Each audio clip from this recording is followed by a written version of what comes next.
আমি আজকে দেখে এলাম কং, ঠিক আছে, মনস্টার ভার্স, গডজিলা, কং, নিউ এম্পায়ার। একটাই কথা বলি, এইসব সিনেমার রিভিউ করে কোনো লাভ হয় না, এগুলো রিভিউ লেস সিনেমা। এইসব সিনেমা নিয়ে তুমি কিছু ডিপ ডিসকাশান আগেকার দিনে করতে পারতে, 2014 গডজিলা নিয়ে তুমি করতে পারতে, বাট এই সিনেমা নিয়ে করা যায় না। এই সিনেমাটা কোনো সিনেমা না, এটা একটা কার্টুন। এই কার্টুনটা কাদের জন্য? বাচ্চাদের জন্য না বড়দের জন্য। এখানে প্রচুর ভিএফএক্স রয়েছে। আমি সত্যি মনে করি গডজিলার যে সিনেমাগুলো এখন আসছে, শুধু অ্যাকশন সিনগুলো কেটে তুমি ইউটিউবে ছেড়ে দাও, ব্যাস, তোমার million million billion billion view তোমার এমনি চলে আসবে।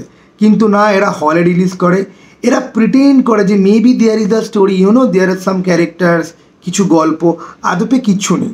আর এই সিনেমাটা আমি এক কথায় বলে দিচ্ছি, অনেকের খুব ভালো লেগেছে, কমেন্ট বক্সে আমি খিস্তি খাবো, আমার একটুও পোষায়নি। আমি ডিউন টুর মধ্যেই বুঝতে পেরেছিলাম যে ভাই গল্পের এখানে অনেক জায়গায় ল্যাগ আছে, ক্যারেক্টার ডেভেলপমেন্ট ঠিকঠাক না, এমন জায়গায় ফোকাস দেওয়া হচ্ছে যেখানে ফোকাসের দরকার নেই, এমন জায়গাতে সিন বেরিয়ে যাচ্ছে যেখানে সিনের দরকার ছিল। আর সেখানে যদি আমি গডজিলা ভার্সেস কংয়ের মতো, নিউ এম্পায়ারের মতো ফিল্ম যদি দেখি, যেখানে আগা মাথা পাছা অলমোস্ট কোনো কিছুই নেই, character development, what is character development? ভাই, মিলি ববি ব্রাউন আগের সিনেমাতে ছিল, তার আগের সিনেমাতে ছিল, এই সিনেমাতে নেই। প্রথম সিনেমাটাতে স্কারলেট উইচ আর তার ভাই ছিল, অ্যারন টাইলার জনসন ছিল, তারা গল্পে কোথায়? তারা নেই। আগের সিনেমাটাতেই আমি ছেলেদের মধ্যে একজনকে দেখেছিলাম, সেই সিনেমাটাতে নেই। এখানে কাস্ট বদলে যায়, সমস্ত কিছু বদলে যায়, কোন ক্যারেক্টারের পর কোন ক্যারেক্টার চলে আসে নোবডি নোজ। আমি তো জানি না, আমার কি এই সিনেমাটা দেখতে যাওয়ার আগে আগের সবকটা সিনেমা দেখতে যাওয়া উচিত ছিল? মজার ব্যাপার, আমি আগে সবকটা সিনেমা দেখেছি, বাট কোনো সিনেমারই না আমার পরিষ্কার করে কোনো গল্পই মনে নেই, শুধু মারামারির সিনগুলো মনে আছে। তার মানেই বোঝো, আমার যেখানে কেজিএফ, ডার্ক নাইট, ব্যাটম্যানের পুরনো সিনেমা থেকে শুরু করে 1990-এর ছিনলার লিস্টে কী কী হয়েছিল আমি সিন বাই সিন মনে করে বলতে পারি, বাট এই ফিল্মগুলো যে দেখেছি তাতে কী ছিল আমি কমপ্লিটলি ওয়াইপড আউট, ভুলেই গেছি। তার মানে সেরকম কিছু ছিলই না আগের সিনেমাগুলোর গল্পের মধ্যে যেটা আমার মনে দাগ কাটতে পারে। আমি গডজিলা ভার্সেস কংয়ের কিছু কমিক্স পড়তে যাচ্ছিলাম, সেগুলো ফার মোর ইন্টারেস্টিং। এবার আমি এই সিনেমাটা দেখলাম, দেখো ভাই, ওই হলো আর্থ, খুব ভিজুয়াল, বিভিন্ন রকমের জন্তু জানোয়ার, তাদেরকে বড় থ্রিডিতে দেখছি, তারা মারামারি করছে, মনে হচ্ছে রোমের কলিসিয়ামে গডজিলা ঘুমোচ্ছে না, আমরা ঘুমোচ্ছি। আমরা অ্যাকচুয়ালি গ্ল্যাডিয়েটার অডিয়েন্স থাকতো না, তারা আর কিছু কেয়ার করতো না, শুধুমাত্র রক্তপাত, শুধু মারামারি করবে, অনলি ভায়োলেন্স। আমরা আস্তে আস্তে জম্বি অডিয়েন্সে পরিণত হচ্ছি, আমাদের গল্পের কোনো দরকার নেই। This is called popcorn entertainment.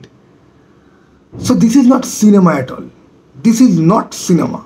অনেক লোক ভালোবাসবে বলেই সিনেমা হয়ে যায় না। Popcorn entertainment? ভাই, আমার পপকর্ন খেতে খেতেও মনে হবে কিছু তো সাবস্টেন্স রাখ সিনেমাতে, যেটা আমি দেখবো।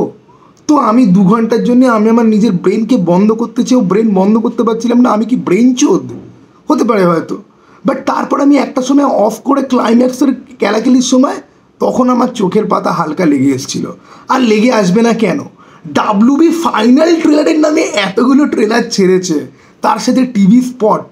আর আমি এক বঞ্চিত লোক, বারবার চেষ্টা করেছিলাম যে ওগুলো দেখবো না, কিন্তু গুগল অ্যাডের মধ্যে চলে আসছে। তাই ক্লাইম্যাক্সের অর্ধেক মারামারি, এদিকে চেন দিয়ে বাড়ি নিয়ে ছুঁড়ে মারছে, ঘুষি মারছে, দাঁত ভেঙে পড়ছে, এগুলো তো মানে ট্রেলারের মধ্যে দিয়ে অলরেডি স্পল হয়েই গেছে।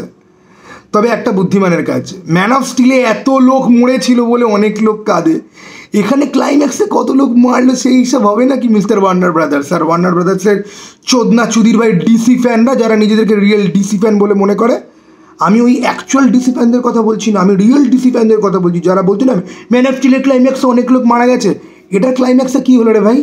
কটা লোক মারা গেল কাউন্ট করেছিস নাকি?